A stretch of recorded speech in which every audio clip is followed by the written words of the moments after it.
You are listening to WBHM Digital Broadcasting, the best in paranormal talk, only on Paranormal Experience Radio. Broadcasting live out of Birmingham, Alabama.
Thank you for listening to WBHM Digital Broadcasting out of Birmingham, Alabama. The time is 45 minutes after the hour.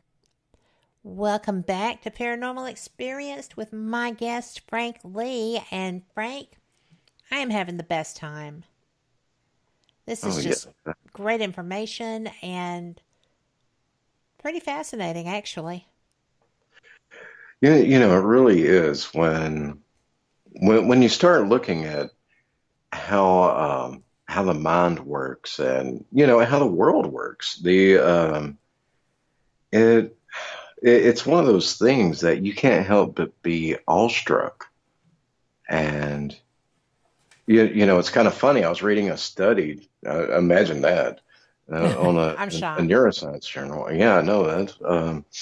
But and it was actually saying that the most powerful human emotion isn't fear. It isn't anger. It's actually the emotion of awe. That I've been awed before. Seriously in awe of something before. That there are so many endorphins released. And when I was reading this particular study, I'm like, oh my God, this makes so much sense, because it hit hard on me. It described me to a T. It said that the sensation of awe at a certain point can almost seem addictive. You get an endorphin rush in that state of awe, and it's a very positive type of emotional rush. But I could see that, because I was thinking of how much I love to study, how much I love to learn. And, when I do an investigation, or when I'm doing some kind of research and something just smacks me in the face, just blows my mind, and I'm there awestruck, I love it. That, those nights that, I'm up till 3 or 4 in the morning because my mind's racing a mile a minute. To me, that is addictive.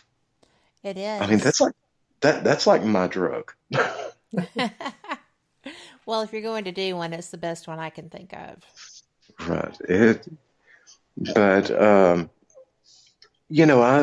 was saying, right before the break that, I was going to start kind of tying some of this stuff in, because I know some people are probably wondering, well, so are we listening to a psychology show? Are we doing biology or neuroscience or physical science? What are we doing here? What's the point of this? Um, and it does, this absolutely relates to the paranormal, I promise you. Um, I'm going to throw out the results here of another recent study. This one was just conducted in 2017, that where researchers found that at Queen's University, that the sun's magnetic field is 10 times stronger than they originally thought. So when we get that solar radiation, the cosmic rays, the sunspots, things like that, The thing you, our you old know, producer used to blame every show issue on. mm-hmm, That mm-hmm. was funny. Oh yeah. The it it really something that we don't think about is, we already knew that it could affect communications. We already knew that it could affect, knock out your internet, knock out your cell signal, knock out the GPS satellites, cause all sorts of things to happen. Well, they just over the past couple of years have discovered it's 10 times stronger than they ever expected. Um, a Another study that they finally did, kind of related to the sun, and it's I know this is crazy. I just went from talking about the posterior the posterior parietal cortex of the human brain to talking about the sun, but I promise this relates. Even though they're 93 million light years apart, I promise it relates. The the we always talk about, in the paranormal, we talk about geology. Especially with residual hauntings and place memories, things like that. We always ask, well, what's the geological layout? Do you have, are there underground streams? Is there limestone, quartz deposits, things like that? Well, here's something to consider. If the sun's magnetic field is 10 times stronger than they previously believed, then those solar storms are 10 times stronger than previously believed. And then there is the study that they put out not all that long ago, where they confirmed that solar storms are worse for people that live near certain types of geological patterns.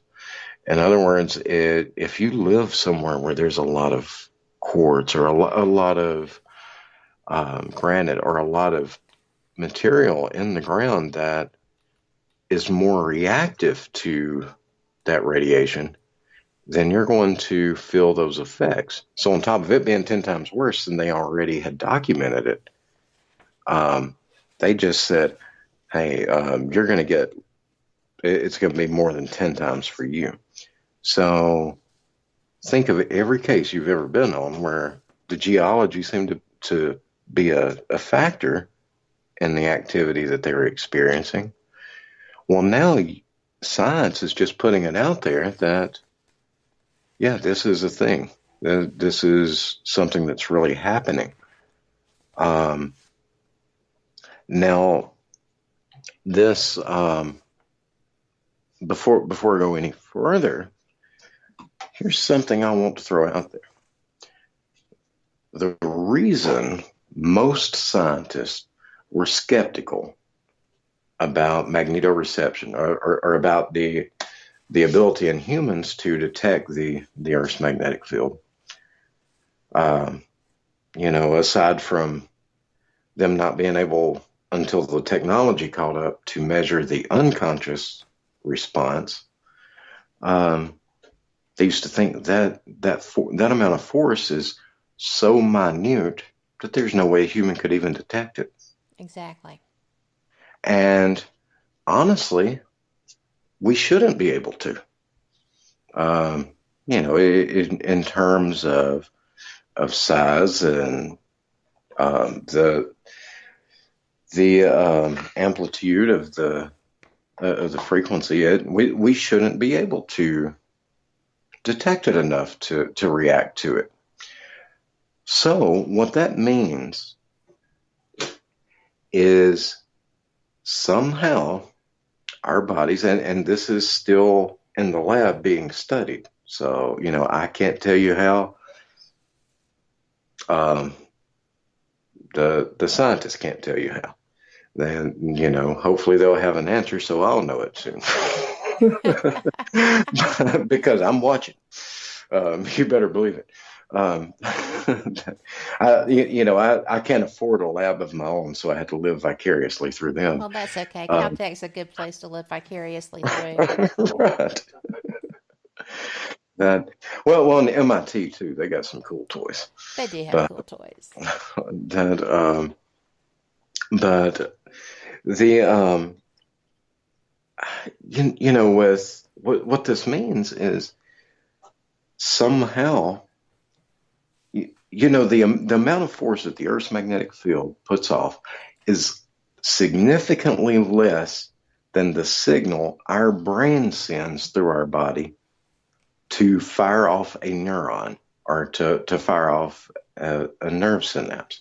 So that means that it should be impossible for us to react to it because it's so much weaker than the signal our brain's already producing. What that means is somehow our brain is not only receiving that signal, as faint as that signal is, but our brain is amplifying that signal within the body Right. to produce that response. Now, granted, most of us, as this is happening, most of us are completely unaware. It's all handled in our subconscious. It's all involuntarily, and most of us are never consciously aware of it, except for a few people. Or we might feel the change, but we're still not aware of what's causing it. But yes, our brain is taking that extremely tiny, weak signal and amplifying it enough that it causes a measurable effect in our brainwave pattern. Now, here's a big thing. If you haven't heard anything else tonight, listen to this part. What that means is that confirms our brain can amplify minute signals. Yes. Why is that important that our brain can amplify minute signals? Because our brains are not only receivers. Our brains broadcast or transmit just as much as they receive. Our brains are transceivers. So if our brain can amplify an incoming signal that is that faint, that weak, that it takes such a delicate piece of equipment to even measure it. I mean, and I would be willing to bet that probably everybody who's hearing this show right now has an EMF detector. Yes. And I would bet that you're right. And out of everybody with EMF detectors, I bet that less than I would probably say that less than 5% of the people listening who have EMF detectors have one that is sensitive enough to pick up the Earth's magnetic field. I would also agree with that. It takes such a sensitive piece of equipment to detect it. And so keep in mind, this signal that is so weak, most people can never even measure it without getting into a $1,500 piece of equipment. Our brain is amplifying it. So what does that mean? When